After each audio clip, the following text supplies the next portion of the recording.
சுருட்டப்பள்ளி பள்ளிக்கொண்டீஸ்வரர் கோயில். இந்த கோவில் தமிழ்நாடு ஆந்திர பிரதேச எல்லையில் சென்னையிலிருந்து 56 கிலோமீட்டர் தொலைவில் உள்ளது.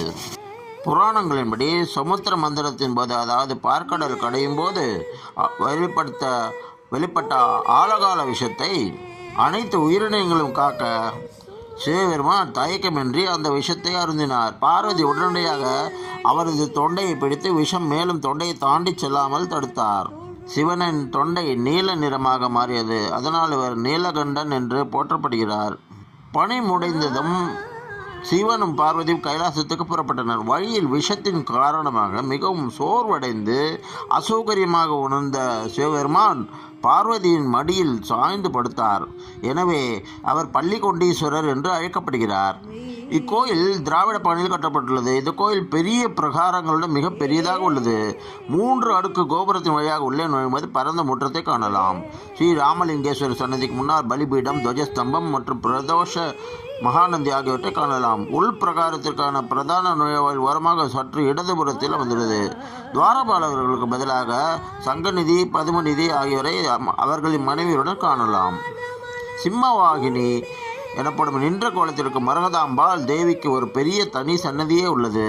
நுழைவாயிலின் இடதுபுறத்தில் சாலக்கிராம கணேசனும், வலதுபுறத்தில் வள்ளி மற்றும் தேவயானி ஆகிய தேவியர்களுடன் சுப்பிரமணியரும் உள்ளனர். அம்பாள் சன்னதிக்கு வெளியே கற்பக விருட்சமும் அதன் இடதுபுறத்தில் காமதேனும் உள்ளன. சன்னதியை சுற்றி நாயன்மார்களின் சிலைகள் உள்ளன. பசுமடமும் ஒழுங்காக பராமரிக்கப்படுகிறது.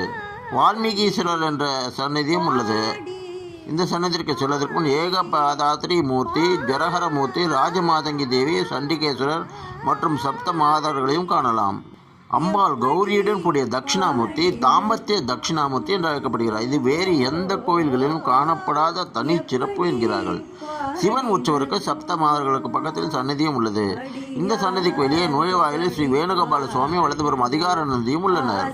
பிரகாரத்தை விட்டு வெளியேறும்போது வலதுபுறத்தில் இக்கோயில் தனித்துவமான வடிவமான சயன கோலத்தில் இருக்கும் சிவபெருமான் பள்ளிக்கொண்டீஸ்வரருக்கான பெரிய மற்றும் தனி சன்னதி உள்ளது. கருவறைக்குள் 2 அடி உயரமுள்ள பீடத்தில் பார்வதி சர்வமங்களாகிய மடியில் சயனித்தபடி காணப்படும் 16 அடி நீளமுள்ள பிரம்மாண்டமான சிவபெருமானின் சிலையை காணலாம். இங்கு கணேசர், சுப்பிரமணியர், சூரியன், சந்திரன், இந்திரன், நந்திகேஸ்வரர் மற்றும் நாரதர், மார்க்கண்டேயர் போன்றவர் முனிவர்களாக உட்பட பல முனிவர்களின் சிலைகளும் காணப்படுகின்றன. இந்த மூலவருக்கு தைலக்காப்பு மட்டுமே செய்யப்படுகிறது. இந்த சிவசன்னதி மற்றொரு தனித்துவமான அம்சம் என்னவென்றால், இங்கு உபூதி வழங்கப்படுவதில்லை. வைணவ கோயில்களைப் போலவே தீர்த்தம் மட்டுமே வழங்கப்பட்டு தலையில் சடாரியும் வைக்கப்படுகிறது. ஸ்ரீ சந்திரசேகர சரஸ்வதி சுவாமிகள் தலத்திற்கு வருகை தந்து 40 நாட்கள் தவம் செய்ததாக கூறப்படுகிறது.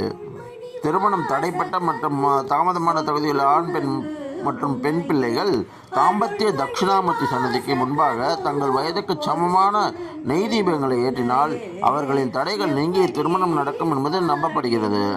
இங்கு பிரதோஷம் மிக முக்கியமானது. பிரதோஷம் தவிர சிவராத்திரி, மகா சிவராத்திரி, நவராத்திரி, அக்டோபர், நவம்பர் மாதங்களில் ஐப்பசி அன்னாபிஷேகம், டிசம்பர், ஜனவரியில் திருவாதிரை ஆகிய மிகச் சிறப்பாக கொண்டாடப்படுகின்றன. இந்த கோயில் காலை 6:30 மணி முதல் நண்பகல் 12 மணி வரையிலும், மாலை 4 மணி முதல் 8:30 மணி வரையிலும் திறந்திருக்கும். பிரதோஷ நாட்களில் கோயில் இரவு 8 மணி வரை இடைவேளை என்று திறந்து இருக்கும்.